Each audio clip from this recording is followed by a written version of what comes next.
وقرأ صنوف الكتب ودم على تواضع لا تفتخر بالنسب. Bismillah. Assalamualaikum warahmatullahi wabarakatuh. Alhamdulillah wassalatu wassalamu ala Rasulillah wa ala alihi wa sahbihi wa man wala. Asyhadu an la ilaha illallah wahdahu la syarikalah wa asyhadu anna Muhammadan abduhu wa rasuluh. Qala Allah Ta'ala fi kitabihil karim, a'udzu billahi minasyaitonir rajim. Ya ayyuhalladzina amanu taqullaha haqqa tuqatih wa la tamutunna illa wa antum muslimun. Amma ba'd. Alhamdulillah, segala puji hanya milik Allah Subhanahu wa taala, di mana pada kali ini kita masih diberi kesempatan oleh Allah untuk menuntut ilmu, ya.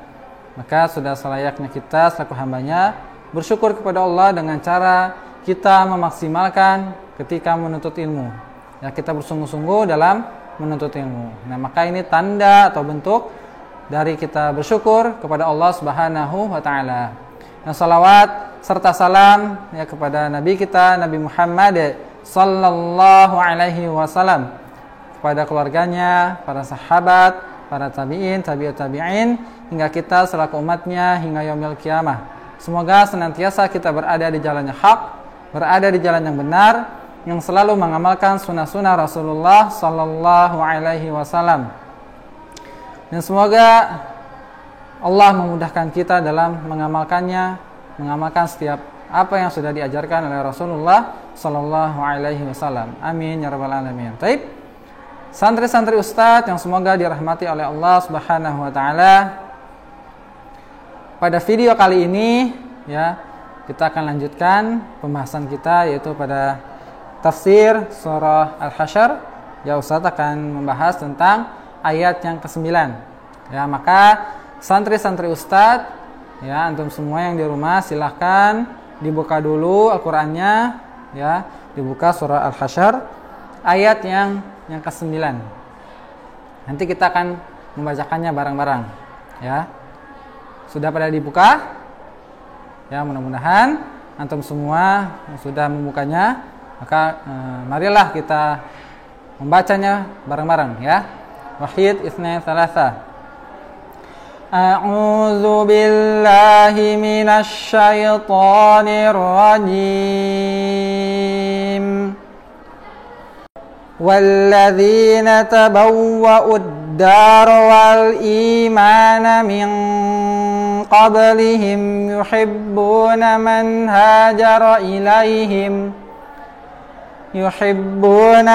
hajara ilaihim wa la yajiduna fi sudurihim hajatan mimma utu wa yu'thiruna ala anfusihim walau kana bihim khasasah wa man yuqa syuhha nafsihi fa ulaika humul muflihun. Ya, silakan dengarkan artinya. Ya, Ustaz akan bacakan artinya, ya. Yang artinya adalah, dan orang-orang Ansor yang telah menepati kota Madinah dan telah beriman sebelum kedatangan mereka, yaitu kaum Muhajirin. Mereka mencintai orang yang berhijrah ke tempat mereka, dan mereka tidak menaruh keinginan dalam hati mereka terhadap apa yang diberikan kepada mereka, yaitu kaum Muhajirin. Dan mereka mengutamakan kaum Muhajirin atas dirinya sendiri, ya, meskipun mereka juga memerlukannya. Dan siapa yang dijaga dirinya dari kekikiran, maka mereka itulah orang-orang yang beruntung.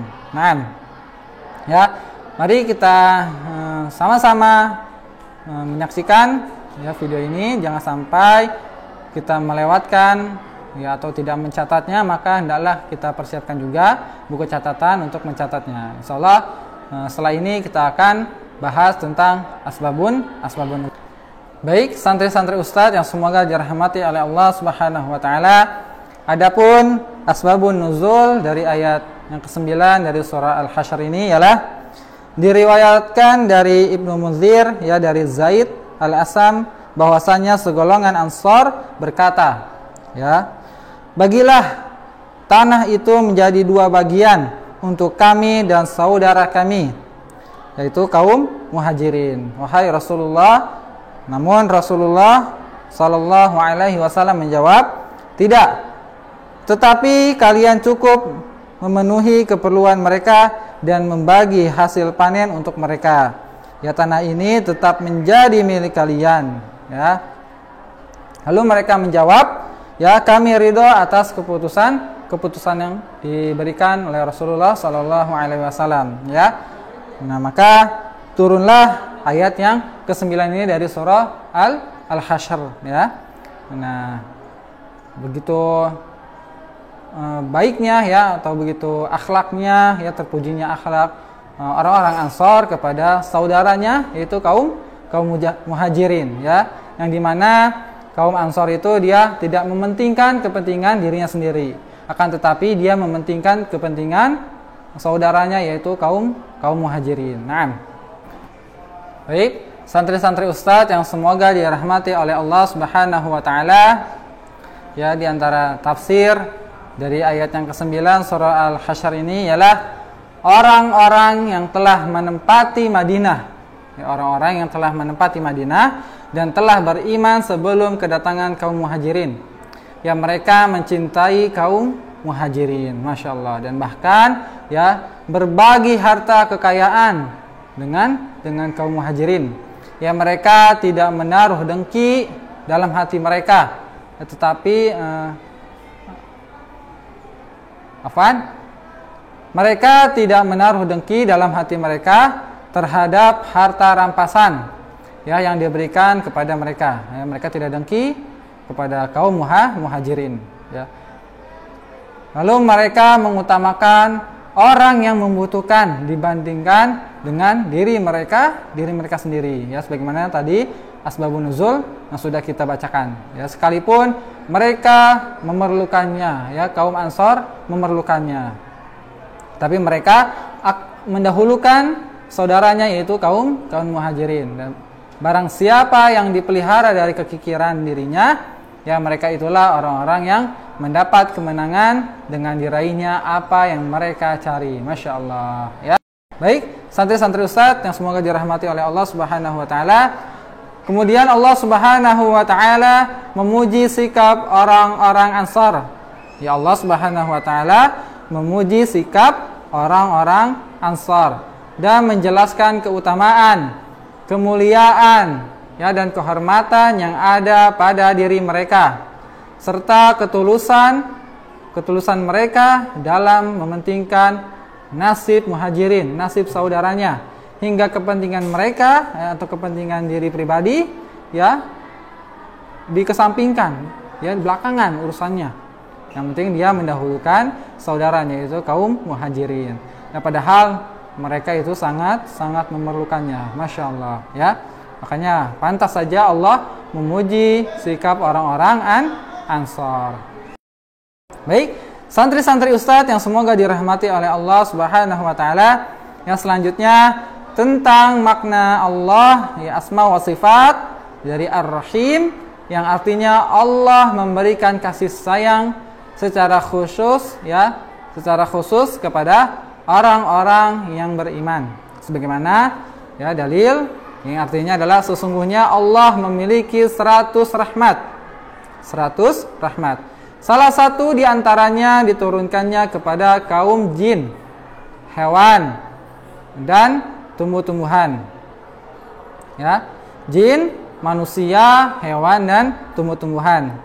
Dengan rahmat itulah mereka saling berbelas kasih dan menyayangi, ya, dengannya pula binatang yang liar, ya, mengasihi anaknya. Dan Allah mengakhirkan 99 rahmat tersebut untuk dia curahkan kepada hamba-hambanya pada hari kiamat kelak. Hadis riwayat Bukhari dan Muslim. Santri-santri Ustadz yang semoga dirahmati oleh Allah Subhanahu wa taala, ya di antara contoh mendahulukan kepentingan orang lain ya ketika di zaman Rasulullah sallallahu alaihi wasallam ya dari Abu Hurairah bahwa seorang laki-laki menghadap Rasulullah sallallahu alaihi wasallam dan berkata, "Ya Rasulullah, saya lapar." Ada laki-laki yang datang kepada Rasulullah lalu mengatakan, "Ya Rasulullah, saya lapar." Rasulullah Shallallahu Alaihi Wasallam meminta makanan kepada istri-istrinya, akan tetapi ternyata tidak ada makanan sama sekali ya di rumah istri-istrinya Rasulullah Shallallahu Alaihi Wasallam. Nah, kemudian Rasulullah Shallallahu Alaihi Wasallam bersabda, "Siapa di antara kalian yang malam ini yang bersedia memberikan makan kepada tamuku?" Ya, kepada tamu Rasulullah sallallahu alaihi wasallam, dan tamu itu bernama Thabit bin Qais ya bin Syammas ya. Dan mudah-mudahan Allah memberi rahmat kepadanya. Lalu ketika itu seorang Ansar menjawab, "Saya ya Rasulullah." Kemudian ia pun pergi kepada istrinya dan berkata, "Suguhkan makanan yang ada kepada tamu Rasulullah sallallahu alaihi wasallam." Istrinya pun menjawab, "Demi Allah, tidak ada makanan kecuali sedikit untuk anak-anak kita." Suaminya berkata, "Bila mereka ingin makan, tidurkan mereka dan padamkan lampunya. Biarlah kita menahan lapar malam ini." Maka istrinya pun melaksanakan apa yang diminta oleh suaminya. Masya Allah ya. Begitu besarnya pengorbanan seorang sahabat ya memberikan makan kepada tamunya Rasulullah Sallallahu Alaihi Wasallam. Padahal beliau sendiri memerlukannya ya. Keluarganya belum makan ya. Dia sendiri belum makan, tapi dia mementingkan keperluan orang lain. Nah, keesokan harinya ya, kita lanjutkan. Keesokan harinya Rasulullah Shallallahu Alaihi Wasallam bersabda, "Allah kagum dan gembira karena perbuatan suami istri itu." Masya Allah ya, Allah kagum. Nah, dan ayat yang 9 dari surah Al-Hasyr ini turun berkenaan dengan peristiwa tersebut ya, tentang perbuatan orang yang memperhatikan kepentingan orang lain.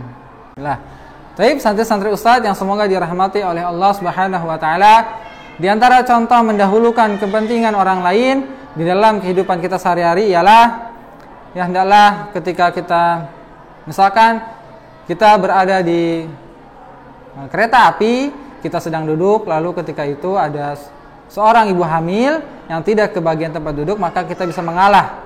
Kita mendahulukan kepentingan ibu hamil tersebut, atau ketika itu ada wanita tua, nenek-nenek atau pria tua atau laki-laki ya, kakek-kakek, bisa kita mengalah kepada mereka ya, karena kita masih muda, masih kuat ya, tapi kita bisa mengalah kepada mereka yang sudah lemah ya. Nah, ini bentuk kita mendahulukan orang lain ya. Ataupun di antara contoh mendahulukan kepentingan orang lain ialah memberi makan yang terbaik ya, yang paling kita sukai untuk orang lain. Misalkan kita dibawakan bekal oleh umi atau abi kita, misalkan buah anggur, buah kesukaan kita. Lantas ketika itu ya ada teman kita yang melihat buah anggur tersebut dan ternyata dia juga suka dengan buah tersebut. Nah, maka bentuk dari mendahulukan orang lain adalah kita bisa memberikan buah tersebut kepada teman kita ya. Padahal kita pun sangat suka dengan buah tersebut, tapi kita mendahulukan kesukaan teman kita, kesukaan orang lain ya. Ini bisa kita praktekkan. Baik, selanjutnya contoh mendahulukan kepentingan orang lain ya di dalam kehidupan kita sehari-hari ialah tidak menyerobot antrian. Misalnya ketika kita sedang mengantri, kita tidak menyerobot, mendahulukan orang lain, tapi kita mengantri lah ya. Ataupun ketika kita sedang berada di supermarket ya, kita sedang berbelanja ya, minimarket, kita sedang berbelanja, lalu ketika itu kita melihat ya ada seseorang yang sedang terburu-buru. Ya, ia ingin membayar kasir, lalu dia ingin pergi. Kita lihat nih, oh ya, dia sedang terburu. Maka kita bisa mengalah. Kita memberikan antrian kepada orang tersebut. Nah, ini bisa masuk ke dalam mendahulukan kepentingan orang lain, ya. Ataupun ketika kita sedang jajan di kantin, ya sedang kudapan, ya kita bisa mendahulukan kepentingan orang lain, ya mengalah biar orang lain duluan yang jajan, yang membeli kudapan, ya kita bisa belakangan. Dan ini adalah bentuk mendahulukan kepentingan orang lain. Apa sih manfaatnya? Ya tadi, ya Allah kagum dan gembira, ya Allah kagum dan gembira karena perbuatan ya kaum Ansor tersebut. Ya, bagaimana tadi kaum Ansor ingin memberikan hartanya kepada kaum Muhajirin, masya Allah, ya. Nah, selanjutnya contoh mendahulukan kepentingan orang lain di dalam kehidupan kita sehari-hari ialah ketika kita sedang makan bersama Umi dan Abi, maka persilahkanlah Umi dan Abi untuk mengambil makanan terlebih dahulu, ya, mendahulukan Umi dan Abi kita, ya. Nah, karena ini bagian dari adab memuliakan orang yang lebih tua dari kita atau memuliakan umi dan abi kita, ya. Ini sebagai tanda bentuk kita berbakti kepada kedua orang tua kita. Masya Allah, ya. Mudah-mudahan kita semua diberi kemudahan oleh Allah Subhanahu wa taala untuk mengamalkannya. Nah, dan jika ada santri kutab seperti itu, Masya Allah, tandanya sangat luar biasa. Berarti dia sudah mengamalkan apa yang sudah ia pelajari, yaitu memuliakan kedua orang tuanya, memuliakan umi dan abinya, berbakti kepada umi dan abinya. Masya Allah, ya. Barakallahu fikum. Ya. Nah, itu dia contoh-contoh ya di antara mendahulukan kepentingan orang lain, bahkan kita sendiri sedang memerlukannya, ya. Tapi kita mengalah kepada orang lain. Masya Allah, ya.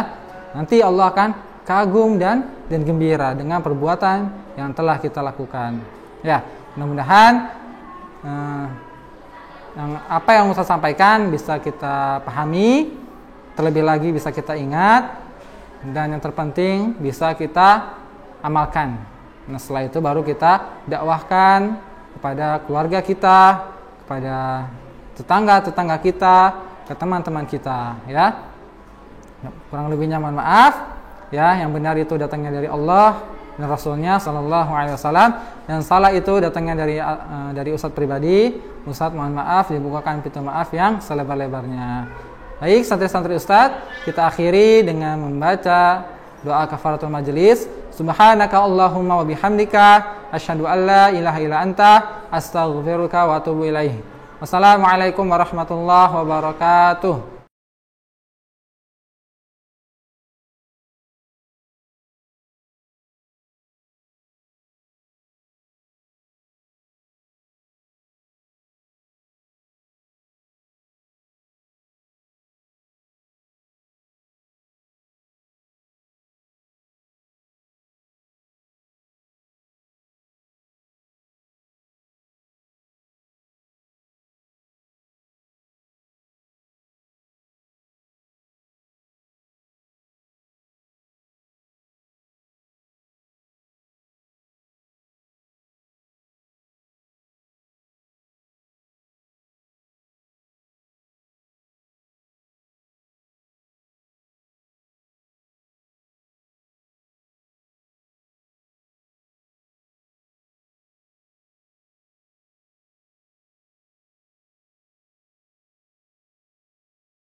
Yuk, amalkan pada diri antum dan bagikan video ini kepada orang yang antum cintai untuk mendapatkan kebaikan dan pahala.